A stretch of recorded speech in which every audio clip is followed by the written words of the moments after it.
Hi, ഖത്തറിൽ നിന്ന് മനുവാണ്. ഇന്നത്തെ വീഡിയോ ആപ്പിൾ iWatch സീരീസ് 9ന്റെ ഒരു അൺബോക്സിംഗ് വീഡിയോ ആണ്. ഈ വീഡിയോ കണ്ടു കഴിഞ്ഞ് കഴിഞ്ഞാൽ നിങ്ങൾക്ക് ഏകദേശം ഒരു ഐഡിയ കിട്ടും 2025 ഈ ഒരു പ്രൊഡക്റ്റ് വേർത്താണോ വാങ്ങണോ എന്നുള്ള ഒരു ഐഡിയ.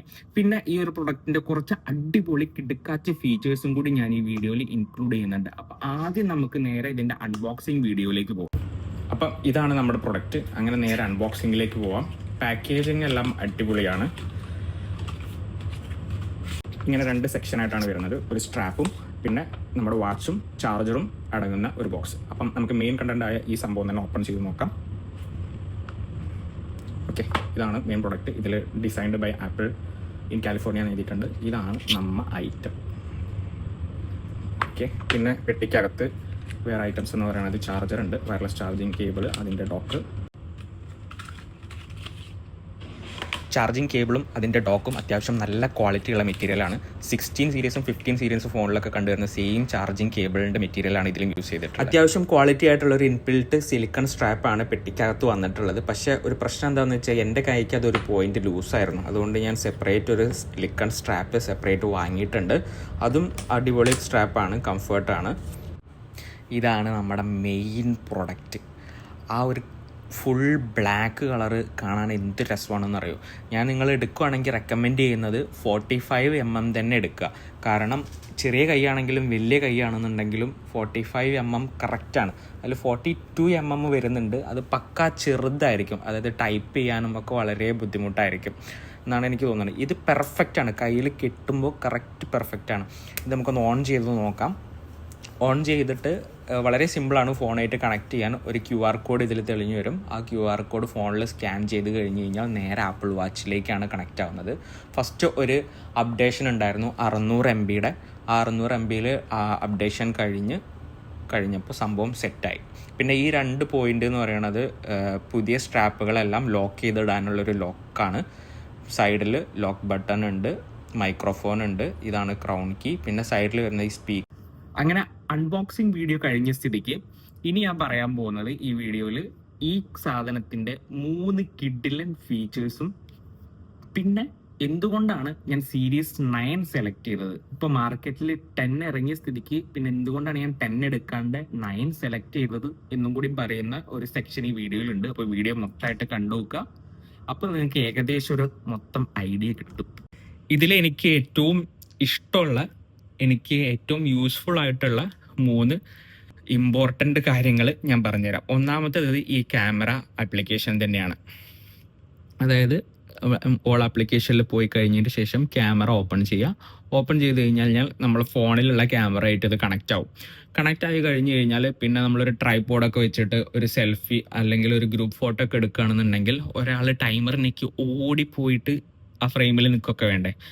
ഇതാണെന്നുണ്ടെങ്കിൽ അതിൻ്റെ കാര്യമൊന്നുമില്ല. നമ്മൾ അവിടെ പോയി കഴിഞ്ഞാൽ നമ്മൾ ആംഗിൾ എല്ലാം ഓക്കെ ആണോ എന്ന് സ്ക്രീനിൽ നോക്കാൻ പറ്റും. എന്നിട്ട് നമുക്ക് ക്യാപ്ചർ ബട്ടൺ ഞെക്കി കഴിഞ്ഞിട്ട് നമുക്ക് ഫോട്ടോസ് എടുക്കാൻ പറ്റും. ആ ഫോട്ടോ നമുക്ക് ഇതിൽ തന്നെ റിവ്യൂ ചെയ്യാനും പറ്റും.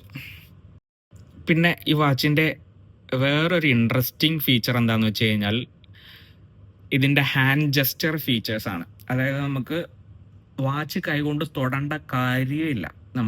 നമ്മൾ ഫുള്ളി ഈ ഫിംഗേഴ്സ് വെച്ചിട്ട് നമുക്ക് വാച്ച് കംപ്ലീറ്റ് കൺട്രോൾ ചെയ്യാൻ പറ്റുന്ന ഒരു ഓപ്ഷൻ ഇതിലുണ്ട്. അതിനെ ഹാൻഡ് ജസ്റ്റേഴ്സ് എന്നാ പറയുക. അതെനിക്ക് ഭയങ്കര ഫണ്ണി ആയിട്ടും ഭയങ്കര ഇൻട്രസ്റ്റിംഗ് ആയിട്ടും എനിക്ക് തോന്നിയൊരു ഫീച്ചറാണ്. ഡൗൺ സ്ക്രോൾ ചെയ്യാൻ വേണ്ടിയിട്ടും നമുക്ക് ജസ്റ്റ് ഇങ്ങനെ ടാപ്പിംഗ് മെത്തേഡ്സ് വെച്ചിട്ട് നമുക്ക് ഈ വാച്ച് കംപ്ലീറ്റ് കൺട്രോൾ ചെയ്യാൻ പറ്റും. ഇതിൻ്റെ വേറൊരു ഇൻട്രസ്റ്റിംഗ് ഫീച്ചർ എന്താണെന്ന് വെച്ച് കഴിഞ്ഞാൽ ഈ വാക്കി ടോക്കിയാണ്. വാക്കി ടോക്കി നിങ്ങൾക്ക് കേൾക്കുമ്പോൾ തന്നെ മനസ്സിലാവും, വാക്കി ടോക്കി തന്നെ സെയിം അതേ ഫീച്ചേഴ്സ് നമുക്ക് ഇതിൽ വാച്ചിൽ യൂസ് ചെയ്യാൻ പറ്റും. പക്ഷെ എല്ലാവർക്കും ആപ്പിൾ വാച്ച് വേണമെന്നുള്ളൂ. നമ്മുടെ സർക്കിളിൽ എല്ലാവർക്കും ആപ്പിൾ വാച്ച് ഉണ്ടെന്നുണ്ടെങ്കിൽ നമുക്ക് പുറത്തൊരു എക്സ്ട്രാ വാക്കി ടോക്കി വാങ്ങിക്കേണ്ട കാര്യമില്ല. ഈ വാച്ച് വെച്ചിട്ട് നമുക്ക് വാക്കി ടോക്കി ആയിട്ട് യൂസ് ചെയ്യാൻ പറ്റും. അടിപൊളിയായിട്ട് എല്ലാവരുടെ അടുത്തും സംസാരിക്കാനും പറ്റും. അതൊരു ഇൻട്രസ്റ്റിംഗ് ഫീച്ചറായിട്ട് എനിക്ക് തോന്നി. അധികം ആരും യൂസ് ചെയ്യുന്നത് കണ്ടിട്ടില്ല. ഞാൻ ടെസ്റ്റ് ചെയ്ത് നോക്കി, അടിപൊളിയായിട്ട് വർക്ക് ചെയ്യുന്നുണ്ട്. 2025 സീരീസ് 10 എടുക്കാണ്ട് എന്തുകൊണ്ടാണ് ഞാൻ സീരീസ് 9 എടുത്തത് എന്നുള്ള കുറച്ച് കാരണങ്ങൾ ഞാൻ പറഞ്ഞുതരാം. ആപ്പിൾ സീരീസ് 9ന്റെ കുറച്ച് കീ ഫീച്ചേഴ്സ് ഞാൻ പറഞ്ഞുതരാം. 45 mm അലുമിനിയം കേസാണ് ഞാൻ സെലക്ട് ചെയ്തിട്ടുള്ളത്. ഇതിൽ വരുന്ന ഡിസ്പ്ലേ എന്ന് പറയുന്നത് LTPO OLED always on display ആണ് ഇതിൽ വന്നിട്ടുള്ളത്. പിന്നെ ഡിസ്പ്ലേനെ പറ്റി പറയുകയാണെന്നുണ്ടെങ്കിൽ 2000 നിറ്റ്സിന്റെ ഹൈ ബ്രൈറ്റ്നസ് വരുന്ന ഒരു ഡിസ്പ്ലേ ആണ് നമുക്ക് ഇതിൽ പ്രൊവൈഡ് ചെയ്തിട്ടുള്ളത്. ഇതിൽ ഓൺവേസ് ഓർ ഡിസ്പ്ലേ നമുക്ക് ഓൺ ആക്കാനോ ഓഫ് ആക്കാനോ ഉള്ള ഓപ്ഷൻസ്. പിന്നെ യൂസ് ചെയ്ത മെറ്റീരിയൽ ആണെന്നുണ്ടെങ്കിൽ 10ൽ നിങ്ങൾക്ക് ടൈറ്റാനിയം വരുന്ന കുറച്ച് മോഡൽസ് കിട്ടും. ഇത് അലുമിനിയം കേസാണ്, ഒരു വ്യത്യാസവും ഇല്ല. അതായത് ഒറ്റ നോട്ടത്തിൽ നിങ്ങൾക്ക് അതൊന്നും ടൈറ്റാനിയം ആണോ അലുമിനിയം ആണോ ഒരു ഫീലും ഇല്ല, ഏകദേശം സെയിം വെയിറ്റും തന്നെയാണ്. പിന്നെ ഇതിൻ്റെ വേറൊരു പ്രത്യേകത എന്താണെന്ന് വെച്ച് കഴിഞ്ഞാൽ 50 മീറ്റർ വാട്ടർ പ്രൂഫാണ്, ഡസ്റ്റ് പ്രൂഫാണ്, സ്വിം പ്രൂഫാണ്. പിന്നെ 9ഉം 10ഉം തമ്മിലുള്ള മെയിൻ ഒരു വ്യത്യാസം എന്താണെന്ന് വെച്ച് കഴിഞ്ഞാൽ വാട്ടർ ടെമ്പറേച്ചർ സെൻസർ ഇൻക്ലൂഡഡ് ആയിട്ടുണ്ട് 10ൽ, പക്ഷെ ഇതിലതില്ല. ആ ഒരൊറ്റ മെയിൻ ഡിഫറൻസ് മാത്രമാണ് എനിക്ക് 9ഉം 10ഉം തമ്മിൽ തോന്നിയിട്ടുള്ളത്. പിന്നെ പെർഫോമൻസിനെ പറ്റി പറയാനാണെന്നുണ്ടെങ്കിൽ ഒട്ടും ലാഗ് ഇല്ലാത്ത ഒരു അടിപൊളി സ്മാർട്ട് വാച്ചാണ് S9. അതായത് S9 എന്ന് പറയുമ്പോൾ സീരീസ് 9. ഇപ്പോൾ സീരീസ് 10നെ വെച്ച് കമ്പയർ ചെയ്ത് നോക്കുമ്പോൾ S10 ചിപ്പാണ് സീരീസ് 10ൽ വന്നിട്ടുള്ളത്, ഇതിൽ S9 ചിപ്പാണ്. അതായത് പെർഫോമൻസ് വെച്ച് നോക്കുമ്പോൾ യാതൊരു ഡിഫറൻസും നിങ്ങൾക്ക് കാണാൻ പറ്റില്ല. കാരണം എന്താണെന്ന് വെച്ച് കഴിഞ്ഞാൽ രണ്ടും അടിപൊളിയായിട്ട് പെർഫോം ചെയ്യുന്നുണ്ട്. ഒരു ലാഗോ ഒരു കാര്യങ്ങളോ ഒന്നും ഇല്ലാണ്ട് അടിപൊളിയായിട്ട് വർക്ക് ചെയ്യുന്നുണ്ട്. വാച്ച് ഉണ്ടാക്കാൻ യൂസ് ചെയ്തിട്ടുള്ള മെറ്റീരിയൽസ് എന്തൊക്കെയാണെന്ന് വെച്ച് കഴിഞ്ഞാൽ, ഞാൻ വാങ്ങിച്ച വാച്ച് എന്ന് പറയുന്നത് അലുമിനിയം ഫ്രെയിമാണ്.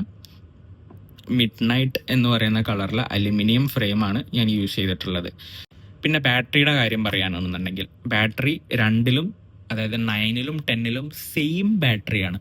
അതായത് 18 അവേഴ്സാണ് കമ്പനി പറയുന്നത്. ആ 18 അവേഴ്സ് ടെസ്റ്റ് ചെയ്ത് നോക്കിയിട്ടുണ്ട്, എനിക്ക് ഏകദേശം ഒരു 21 അവേഴ്സ് വരെ കിട്ടിയിട്ടുണ്ട്. പിന്നെ ഇതിലൊരു പവർ സേവിങ് മോഡ് എന്നുണ്ട്. ആ മോഡ് ഓൺ ആക്കിയിട്ട് കഴിഞ്ഞ് കഴിഞ്ഞാൽ നിങ്ങൾക്ക് ഏകദേശം ഒരു 34 മണിക്കൂറോളം നിങ്ങൾക്കത് യൂസ് ചെയ്യാൻ പറ്റും. ഇപ്പം 47% ഉണ്ട്. ഇത് ലോ പവർ മോഡ് ഓൺ ചെയ്ത് കഴിഞ്ഞാൽ 34 മണിക്കൂറോളം നിങ്ങൾക്ക് യൂസ് ചെയ്യാൻ പറ്റും. ചാർജിങ്ങിനെ പറ്റി പറയാനാണെങ്കിൽ ഇതാണ് അതിൻ്റെ ചാർജർ. ബാക്കിൽ ഇതുപോലെ ഒട്ടിച്ച് കഴിഞ്ഞിട്ട് ചാർജ് ചെയ്യാം. ഫാസ്റ്റ് ചാർജിങ് സപ്പോർട്ടീവ് ആണ്. പിന്നെ ബോക്സിൻ്റെ ഉള്ളിൽ നമുക്ക് അഡാപ്റ്റർ തന്നിട്ടില്ല, നമ്മൾ സെപ്പറേറ്റ് അഡാപ്റ്റർ വാങ്ങിക്കുകയോ അല്ലെങ്കിൽ സെയിം നമ്മൾ ആപ്പിൾ ഫോണിൻ്റെ യൂസ് ചെയ്യാനോ നമുക്ക് പറ്റുന്നതാണ്. പിന്നെ സെൻസേഴ്സിനെ പറ്റി പറയാനാണെന്നുണ്ടെങ്കിൽ ഇതിൽ 3rd ജനറേഷൻ ഒപ്റ്റിക്കൽ ഹേർഡ് സെൻസറാണ് വരുന്നത്.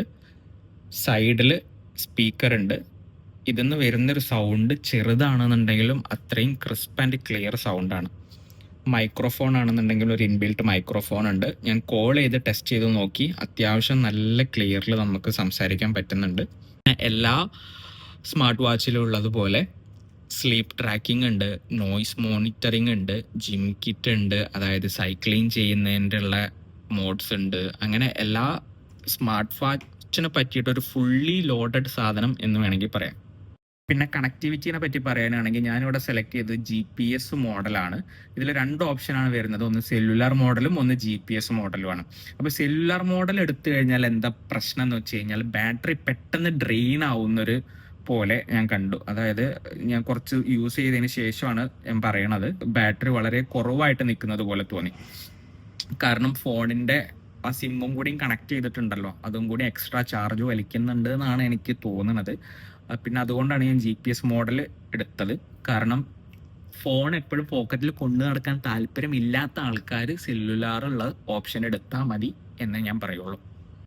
വേറൊരു മെയിൻ പ്രത്യേകത എന്താണെന്ന് വെച്ച് കഴിഞ്ഞാൽ ക്രാഷ് ഡിറ്റക്ഷനാണ്. അത് സീരീസ് 9ലും ഉണ്ട്, സീരീസ് 10ലും ഉണ്ട്.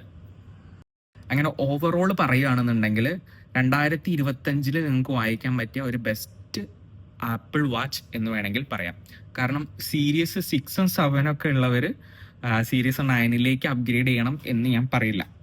ഒരു 5, 4 ആ റേഞ്ചൊക്കെ നിങ്ങൾ യൂസ് ചെയ്യുന്ന ആൾക്കാരാണെന്നുണ്ടെങ്കിൽ ഷുവറായിട്ടും അപ്ഗ്രേഡ് ചെയ്യുക സീരീസ് 9ലേക്ക്. ഈ വീഡിയോൻ്റെ കൺക്ലൂഷൻ എന്താണെന്ന് വെച്ച് കഴിഞ്ഞാൽ സീരീസ് 9 എടുക്കണോ സീരീസ് 10 എടുക്കണോ എന്നുള്ളതാണ്. അതായത് സീരീസ് 9ഉം സീരീസ് 10ഉം തമ്മിൽ യാതൊരു തരത്തിലുള്ള വലിയ വ്യത്യാസങ്ങളും ഇല്ലാത്തതുകൊണ്ട് ഞാൻ പറയുന്നത് നിങ്ങളോട് സീരീസ് 9 എടുത്താൽ മതി.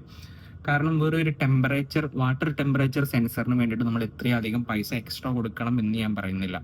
കാരണം എന്താണെന്ന് വെച്ച് കഴിഞ്ഞാൽ വേറെ ആരും ഒരു ചൂടുവെള്ളത്തിൽ വാച്ച് ഇറക്കി വെച്ചിട്ട് അതിൻ്റെ ടെമ്പറേച്ചർ എത്രയാണെന്നൊന്നും നോക്കാനൊന്നും പോകുന്നില്ല. അപ്പോൾ വെറുതെ ആ പൈസ വേസ്റ്റ് ചെയ്യേണ്ടെന്ന് ഞാൻ പറയുന്നുള്ളൂ. അപ്പോൾ go for series 9. Okay, thank you.